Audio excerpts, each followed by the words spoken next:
your boy, DJ Irie, official DJ of the world champion Miami Heat. And DJing really is an art form. It's not just something that you just get up one day and do. There's a whole world out there for DJs. The opportunities are endless. We're touching lives. We're creating jobs. For all my DJs out there, keep doing it big, because you know what? They gotta respect the DJ.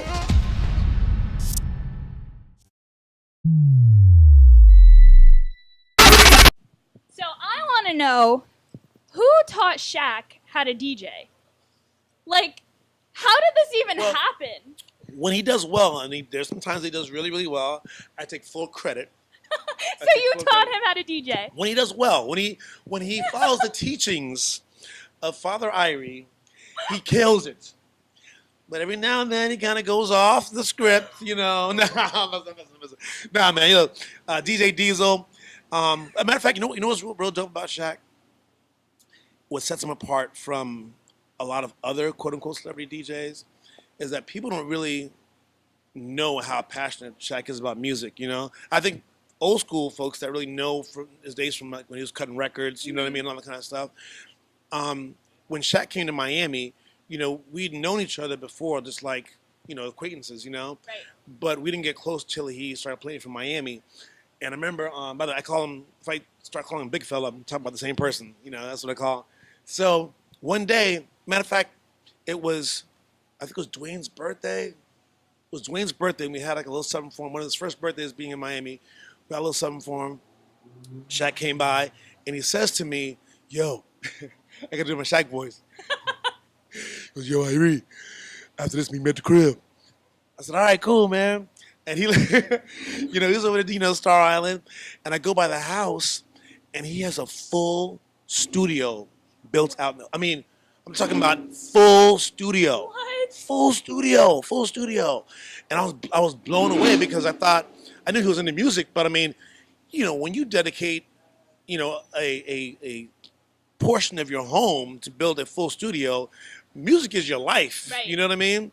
So I think the studio is bigger than the basketball court, you know? So, you know, I went in there and, you know, he was adept at production, you know? He was already like, you know, working on mixing and like, and That's crazy. yeah, I mean, he's one of those guys. He's not as dude that's like, yo, give me some CDJs and some music, let me go. I mean, he's a student of the game, you know, and that's why I felt really good about spending the time with him and like, you know, sharing my knowledge with him, you know, because I knew he was very passionate about it, you know. Right. He's got a very high level of respect for DJs, high level of respect for artists putting out great music, you know, and that's really his way of paying homage, you know, to both artists and DJs, you know. I give him a lot of respect for it. But yeah, I'm that dude. We spent a lot of time in that studio together, man, and I'm proud of him, man, because he can go out, he can rock. He kills it now. He can rock. He can rock. He can rock. He can rock. Gotta have a high ceiling at your club, but he can rock. Yeah, I'm trying to figure that out because DJ aren't that big. A lot, but yeah, you gotta make those accommodations for the big fella. You know what I mean? Like dig a hole or blow out the roof. Do one or the other, because you know, a big fella gotta be comfortable. Damn it, you know. Dig a hole. How do you feel about meeting like your significant other via Instagram? I'm with it, 100%. I'm with it. You know what's cool about it is that there is a certain level, at least for people that are honest, right, and forthright about their lives, it's a great glimpse into their life, you know what I mean, without even saying a word, you know? So sometimes you can really look at someone's profile, you know, and kind of go back a little bit and like get a snapshot of who they are and already know, wow, this is an interesting person. This is someone I'd like to get to know more, you know? Or this person is a little too off the chain. You know, this don't match up too well. You know what I mean? Might be able to hang out. Might hang out a little bit. You know, might do a day or two out of the weekend, but not the whole thing. You know. So I like that part because it helps you get past go. Right. And it helps you, you know, kind of know the person a little bit more. You know. And listen, I've met people, you know, through Twitter and through I mean, I've slid up in the DM, you know, once or once, you know. It goes down. It goes down in the DM.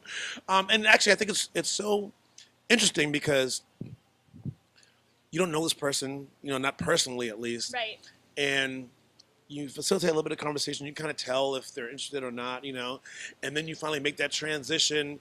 I call it to offline, which is still online, but you get the number. You can text them directly. Yeah. You know what I mean? And then you get that phone call. Woo! You know what I mean? And then it's like, oh, we connected now. You know what I mean? You've made that leap. You know what I mean? That leap from social to personal. So Rihanna, Riri. actually, I have a funny question I gotta ask. I gotta ask you about her. Okay. But she actually posted a picture during the playoffs of her kissing the TV screen, and she was kissing LeBron James and called him bae. Okay. Yeah. What are your thoughts on that? Like, is that foul or fair? Like, is it foul meaning, yeah, no, or is it fair, like, because it's Rihanna? I'm gonna So. have Rihanna and LeBron hate me now. Now, you know what? First of all, listen. If you are a fan of someone and respect their talent and are cheering them on, I'm all for that. Right. You know what I mean? And in your own way, everything. And I mean, listen. It's no secret that Riri is a big supporter of LeBron. But at the same point in time, unless I'm not sure if Riri knows LeBron's wife, Savannah. Right. I'm not sure if they know each other or not. I would think maybe they do, or at least have met at some point or whatever. If there's a relationship there, then all good because you know what's up. You know what I mean? But if there is no relationship and it's just I'm straight standing LeBron. You know what I mean? Then maybe tone it back a little bit because you don't ever want to come across as disrespectful to someone else's significant other. You know what I mean? And that's all. But hey, everyone has their their person that they're rooting for, and and has their own way of doing it. But keep it respectful and tasteful. That's all. So we're gonna play a little segment, and it's called Scratch That. So I'm gonna give you 3 questions, and you can scratch that, meaning not answer. I like that. Only one. All Okay. right. All right. Question 1. Scratch What is? that. I hope you scratch it to this one. They only get harder. Oh, damn it. Wait, do I have like unlimited scratches? You only have one. Only one? You have one. Scratch that. Damn it. All right. You got this. Oh, my God. Your least favorite Drake song. My least favorite Drake song? Wow, you know what?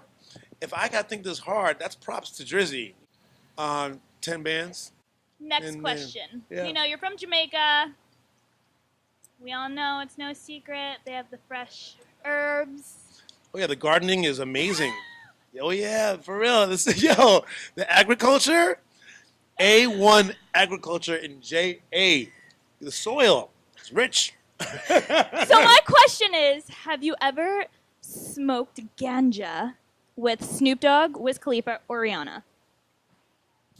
So people are saying I'm a total nerd right now, whatever.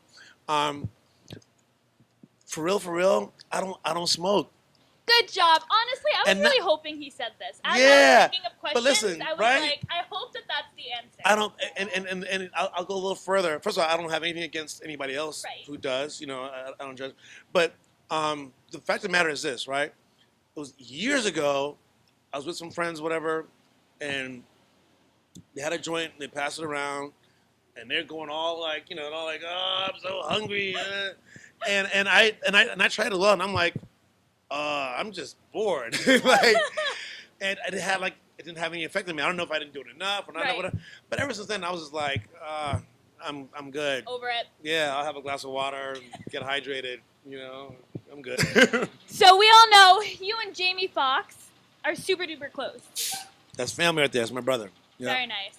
So Jamie Foxx, obviously, he's in a relationship right now, but whenever you guys would go out before getting to that point, what was like his go-to, not pickup line, but like what would you say his go-to? Would he hit him with the, hey, you look beautiful? Or would he just kind of look and give him a look and be like, come here? Listen, they don't call him Fox for nothing. Okay? They don't call him Fox for nothing. Listen, usually all you have to do is show up. And yeah, it's just not much more work And than it's a that. wrap. I mean, you know what? The cool thing with Fox is that, what he does supersedes him. Right. He has so many instances where people have gotten to see the real person that he is, which is an amazing person. His real personality. He really is. It's not funny on camera. He's funny in real life. He's funny Right. because he exists. And if you're around him, you're going to laugh. Period. And he's a thoughtful person, and people just know that.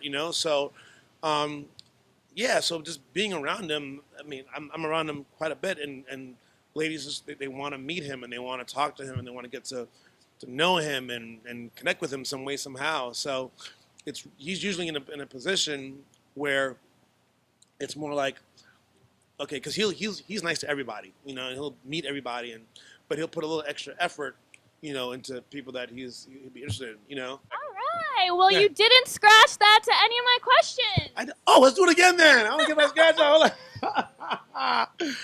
Damn, I missed Good out on getting my scratch off. No. We And can't go my back. fingers were itching too, and I was like, it was itching. I was like, should I scratch? I was like, no. I'm like, save it, damn it.